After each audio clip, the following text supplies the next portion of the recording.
What is a gender identity? Nobody has a lucid definition for that. What does it mean to be transgender? Again, there is no universal explanation for this, but ultimately it comes down to stereotypes. So if a girl is more stereotypically masculine, that makes her a boy? We're going to push this regressive and sexist nonsense on children just because they don't conform to stereotypes, instead of saying it's fine to be different. Hello, I'm John O'Brien, Head of Communications with MCC Brussels. And today we have a very special guest on the show. We have a guy called Billboard Chris, and we have Lois from ADF, the Alliance Defending Freedom, their international division.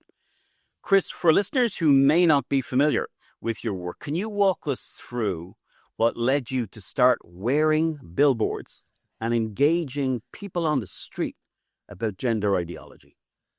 So I'm a dad, first and foremost. That's my main job in this world. I've got 2 girls. They're now 13 and 15 years old. And starting in 2019, I became aware of what I consider to be the greatest child abuse scandal in modern history, especially in the West.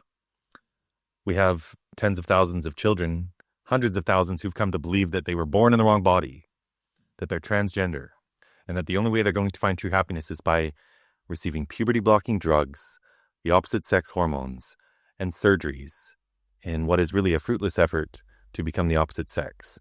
These are children who are struggling with autism, other mental health comorbidities. A lot of these kids would just grow up to be same-sex attracted, but today they're being told that they were born wrong and they can't find true happiness unless they become a lifelong pharmaceutical patient. So I decided to quit my job as a financial advisor and raise awareness about this issue.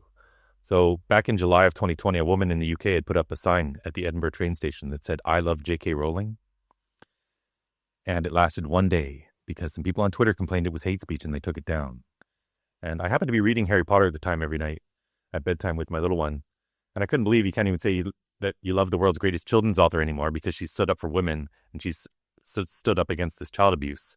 So I put up a huge billboard that said the same thing. It also got taken down after one day in Vancouver, British Columbia. I then put up several across the United States. But in Canada, where our freedom of speech is being attacked, and I can't even put up a billboard that says I love J.K. Rowling, I decided, well, they can take one down, but they can't take it off my back. So I had some signs made. I wear a sign that says children cannot consent to puberty blockers. I go outside. And the whole mission is to start conversations, to have them and to start them. Because I knew when enough people learned what was going on, we would put a stop to this. And we are. We're winning all over the world in several jurisdictions. Laws are being passed. Medical bodies are putting a stop to this, but we still have a lot of work to do. How did the early days of your activism shape your approach today? Is it pretty much the same as when you started, or has things changed a bit? Well, when I started this, I didn't know a single soul in the world who was involved in this fight. I just knew I had to do something about it. The mission has always been to have conversations, start conversations, and spread awareness, so that hasn't changed at all. What has changed is I've made amazing friends all over the world. I've worked with politicians at very high levels. I've helped other grassroots organizations learn about this, like Moms for Liberty, which has 130,000 moms fighting wokeness on all the different issues. And now, like this week, I was at the European Parliament meeting with representatives from, I think, 9 different countries. So it took a while to get going, but it's certainly going now. I still feel like we're just starting in many respects because there is so much work to do. But it's gone from just having street conversations to doing all sorts of things behind the scenes as well. Lois, the Alliance Defending Freedom, their international division, that's where your voice is coming from today. Now, the type of work that Billboard Chris is doing, how do you frame it in ADF? Do you see this as a freedom of speech issue? Do you see this as a protecting children's issue? Do you see it as a combination of both or something else? Well, Chris is sharing one of the most important messages of our day, that children cannot consent to puberty blockers, and that this is one of the greatest child abuse scandals of our time. But freedom of speech is critical to this, because if we can't spread the message, then we can't spread the cure, the truth. And so our mission is to help everybody to live and speak the truth all over the world. And when we first met Chris, he was having some trouble on Twitter. He had tweeted in 2019. No, sorry, he tweeted last year, forgive me, in 2024. A criticism of the WHO, who had appointed a transgender activist, to a panel of experts to determine gender care guidelines for children all over the world, and a very influential position. The Daily Mail had covered this activist and exposed some of the things that she had been sharing on her Instagram and online. This is a woman named Teddy Cook, but who identifies as a male, and had been posting about bondage, bestiality, and a lot of issues that would certainly flag to the average person that this might not be the best appointment for such a prestigious role. So Chris shared this article on Twitter with a comment, and contributed to that online debate, that public debate. Well, the Australian authorities saw this comment from a Canadian guy on an American platform and exercised their powers from the laws that they've established, their Online Safety Act, to ask Twitter to shut down Chris's post, to censor it so that nobody could see that information. Elon Musk's platform, they're not going to take this lying down. So they initially said no, and an agreement was made to geo-block the tweets for the foreseeable until we could have a legal case. So we were out in Australia just a few weeks ago arguing that at a tribunal, arguing for freedom of speech so that Chris can continue to share this important message, because we need to be able to care for children better. Now, tell me about the World Health Organization. There's been lots of criticisms of the World Health Organization from many perspectives over the last while especially.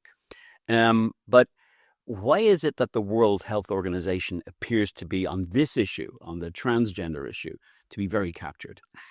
I mean, all these global institutions are so captured, aren't they? And for so long, people were so afraid to speak out. There was this cultural dominance of the issue. And I think there was a lot of people who probably would have questioned it behind closed doors, but wouldn't have had the confidence to challenge, even though, I mean, we knew until 5 minutes ago that a man was a man and a woman was a woman, and that the two can become one another. But I think as the evidence base has grown with, the CAS report first, and then more recently a report out from HHS, Chris is an expert in all of these documents and research being published, across Scandinavia and elsewhere, that is proving the harm that puberty blockers cause to children, whether that's physical, bone density and propensity to heart conditions, or the mental health effects that they can cause, as well as, signing up at 13 years old for a life of infertility, potentially. There's serious and grave risks. And I think as these are exposed more and more, professionals are gaining a little bit more confidence to question and to speak out. Thank you. Chris, you've often emphasized the issue of children and medical transition. What do you see as the biggest misconceptions that the public has about this topic? Okay, so this is a big one. There's no such thing as a gender identity. We have personalities. I have this expression, there are two sexes, zero genders, and infinite personalities. That covers all of us. And we shouldn't be medicalizing children because of their personality. This myth of gender identity has spread all across the globe. You asked, how has the World Health Organization become so captured? All of these institutions. This theory of gender identity floated around academia for decades, but it's emerged from academia into the mainstream. Primarily when gay rights were won all across the West from 2010 to 2015, the new focus became gender identity, which was previously really just an academic argument. But they've succeeded in turning what are mental health conditions into a civil rights movement. Mm-hmm. And when you look at this issue, if you talk to anyone who's pushing this, and if you ask the questions, which I've asked thousands of times on the street, what does it mean for a girl to be a boy? Nobody can tell you. What is a gender identity? Nobody has a lucid definition for that. What does it mean to be transgender? Again, there is no universal explanation for this, but ultimately it comes down to stereotypes. So if a girl is more stereotypically masculine, that makes her a boy? We're going to push this regressive and sexist nonsense on children just because they don't conform to stereotypes, instead of saying it's fine to be different. The positive message is there's no right or wrong way to be a girl or a boy, that you're beautiful just as you are. This ideology teaches that if they don't conform, that they were born in the wrong body. Imagine being a young boy. And someone says, you were born wrong. You're supposed to be a girl, actually. They call this gender-affirming care. The only thing it's affirming is self-hatred. It's sex-denying harm. So this whole theory of gender identity is ultimately what we need to put a stop to. Because there's no scientific basis to this whatsoever. This is like a cultish ideology that has captured the entire West. Following up on what you said, Chris, how do you view the role of schools, doctors, and media in perpetrating these misunderstandings? They are the ones primarily responsible for this, and social media as well. Yeah. So, of course, children, they're a blank canvas where whatever you teach them, they're going to believe because they're children. Yeah. You know, they engage in magical thinking. We, perhaps lovingly or just out of fun, we teach them that Santa Claus exists and he comes down your chimney and he leaves presents under the tree, and they believe that. So if you teach them that there's such a thing as having a gender identity and you might be a boy trapped in a girl's body, of course they're going to believe that as well. But we shouldn't be having ideology in schools. It should not exist in medicine. And ideological activist groups have been pressuring these medical bodies all across the globe to push this. And they use this old trick of pretending that it's a loving thing, that it's a caring thing. They use euphemistic terms for what are child mutilation. And I don't love using that word because it's a bit harsh, but it's what's happening. Thousands of girls, children, particularly in the United States, have had their breasts removed. Girls as young as 12 years old. Yeah. And puberty blockers stop your body from developing their secondary sex characteristics, and it's not reversible. One critique you often face is that your public activism could have unintended consequences for vulnerable youth. How do you grapple with that tension between your message and its people claiming that it could have an impact on young people who are having this crisis of gender identity? If someone's having a crisis and they're having mental health struggles, we shouldn't be telling them that they were born wrong and that they need to become a lifelong pharmaceutical patient. Mm-hmm. So the positive message is they're beautiful just as they are. No drugs or scalpels needed. The positive message is you can be that girl that climbs trees and plays in the dirt and kicks around the football and hates wearing dresses, and you're a beautiful girl. Mm-hmm. That would take care of a lot of their anxiety right away. But the trans activists do the opposite. They affirm the anxiety, they affirm the difficulties, and they say, yes, you're right. You don't belong the way you are. We need to change your body. And I say all the time, whether you believe in God or evolution, this makes no sense. Because if you believe in God, this ideology teaches that God made us wrong. And if you believe in evolution, this ideology essentially is stating that 1 billion years of the process of natural selection has failed. And now we need a pharmaceutical company to help our children be their true selves. Lifelong pharmaceutical patient, forever dependent on some exogenous source of hormones. We call this love? Nonsense. What do you think, both of you, and it's a really hard question, and I don't think there's one answer to it, so I'm not setting you up for failure in the way you answer, but what do you think drives this? Like, on one level, I look at some members of the media who refuse point blank to give an alternative perspective. They used to have balance in articles. They don't now. They want to be so kind that they only print the one side, which is the propaganda from the LGBTIQ groups. On the other side, you sort of wonder sometimes, Chris, as you've been pointing out, there's a lot of money in this, whether it's a Planned Parenthood in the United States of America or whether it's a pharmaceutical company. People are making out on this. And then there's a lot of confusion and ignorance among parents like myself, like people who we want to understand this, but it's very hard for us from a different generation to get our mind around it. We didn't spend our lives on TikTok and these places. So, it's difficult for us to get a grasp on it. Why has this ideology that came from academia, came from these sort of dreaming spires, how come there was such a deep capture? What's behind it?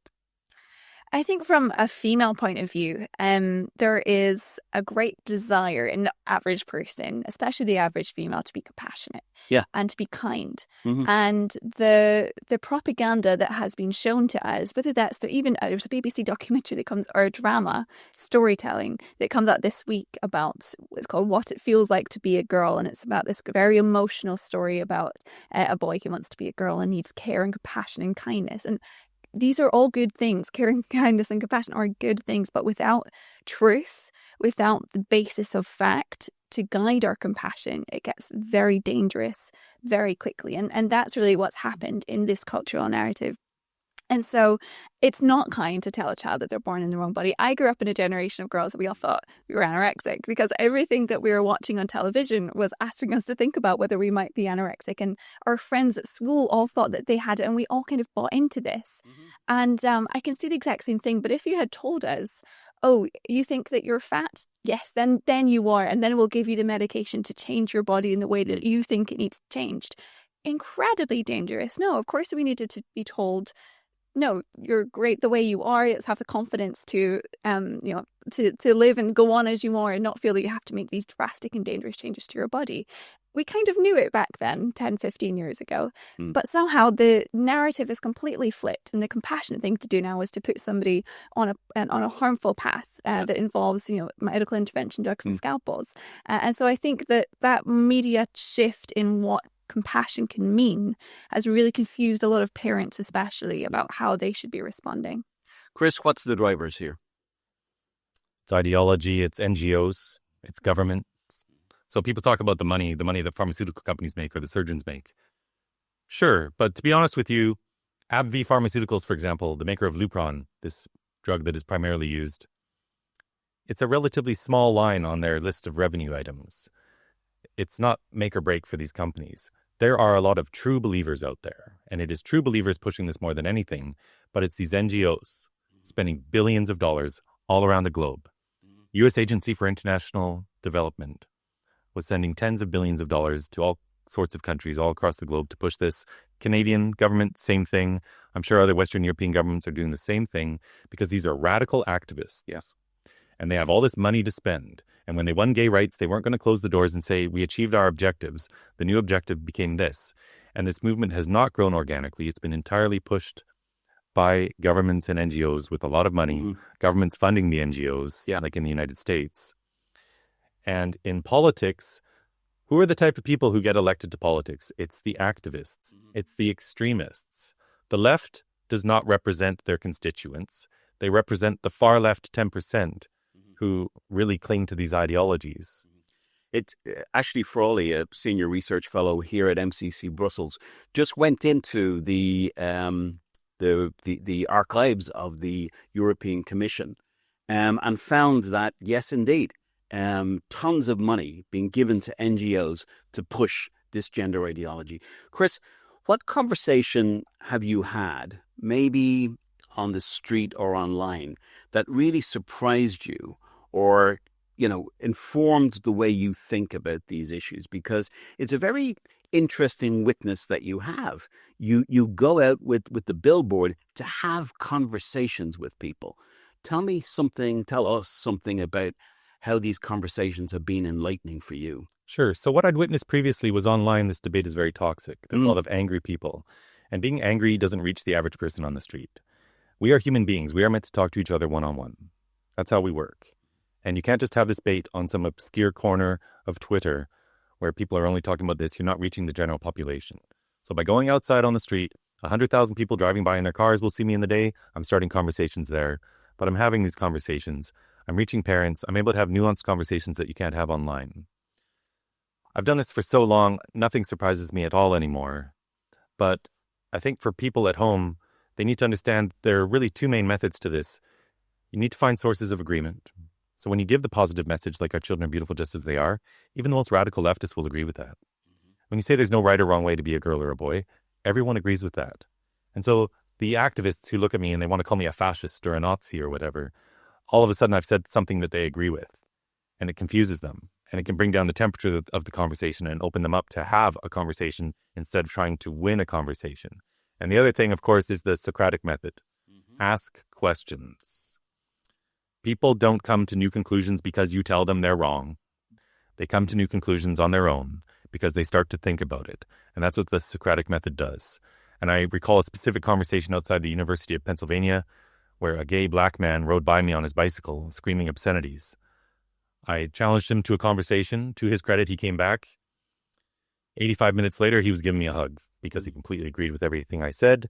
And as a gay man, he acknowledged that if he was growing up today with this ideology, he probably would have transitioned. Wow. It is really, in an interesting way, this gender ideological movement is a real threat to gay and lesbian rights. It's a real threat to the very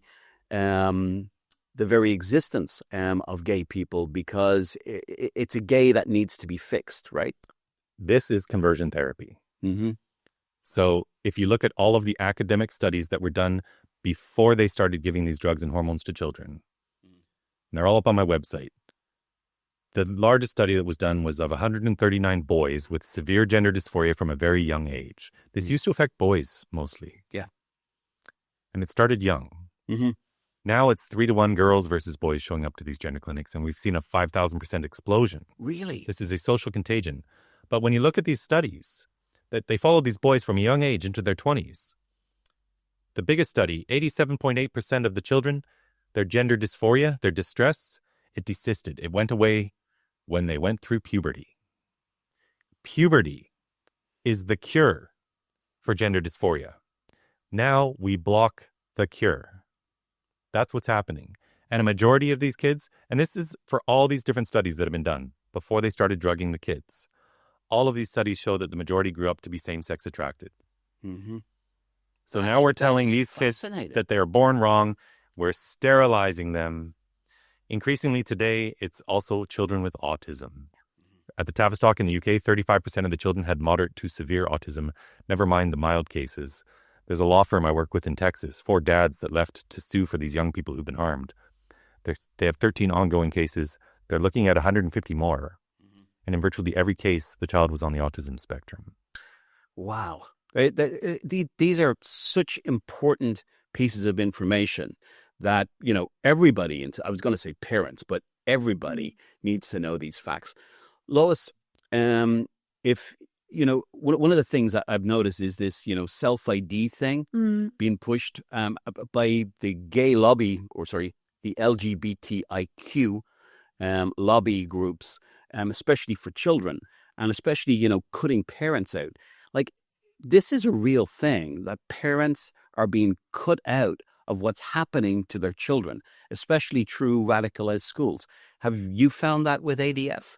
Absolutely. I mean, one of my greatest concerns over the next few years is the reemergence of what's called conversion therapy bans, which is not what it is at all. Conversion therapy is sold to us as this idea that, that people are being put under great duress and having electric shocks and all these kind of horrific torture chambers, which is really not the case at all. That's not being found across the British nation. But activists want to make it illegal. And in Scotland, the bill was proposed to make it illegal and punish parents by 7 years in prison as a maximum penalty for questioning if your child really does want to transition. So say your 11-year-old boy comes down the stairs in the morning and says, "Mummy, I want to go into school in a dress, lipstick and heels." And you say, "No, you don't, sweetheart. Go and put your school uniform on." That's strike one. ILGA here in Europe have been pushing the same type of line. Yeah. That's an incredibly radical line, that ILGA Europe think they have a right to intervene in family life. Yeah. They don't. This is making the state the parent. Yeah. And the state doesn't necessarily make the best decisions for the child because the state doesn't know the child. The state doesn't know all the background information, what that child might have been through in their life that has made them think this way. If they're going through a phase, if they're feeling unpopular at school and want to do something that will help them fit in more with a different group, perhaps. The state doesn't know this. And saying that any child who just says at 11 years old that they want to make serious life-changing decisions, that they can approve that is just such an affront to what a parent is. We really need to be conscious of that. Chris, we were very happy to welcome you here to Brussels as our group, MCC Brussels. You're more than welcome, and we admire the type of testimony, the type of witness that you are doing on the streets, and recently you've been doing in the Parliament here with political representatives. Can you tell us something about what brought you here? What brought you here to the European institutions like the European Commission and the Parliament? And is these spaces important in the fight against this gender ideology? Yes, this is all coming from Parliament, from governments around the world. It's one big club. And so when all these leaders push this and they talk about it and they fund it, all the other countries just go along. We see the same sort of bills popping up all over the world. These aren't organic bills pushed by the constituents of a country. No. They're written by activists. And we see the same sort of bills, whether it's to do with gender ideology or assisted suicide or freedom of speech issues, trying to clamp down on that. All these same issues are being pushed by activist groups around the world. So obviously, when you're dealing with a global attack on children, the defense of them has to be treated globally, and you have to go to where these institutions of power are to start conversations there. So that's what I've done this week at the European Parliament.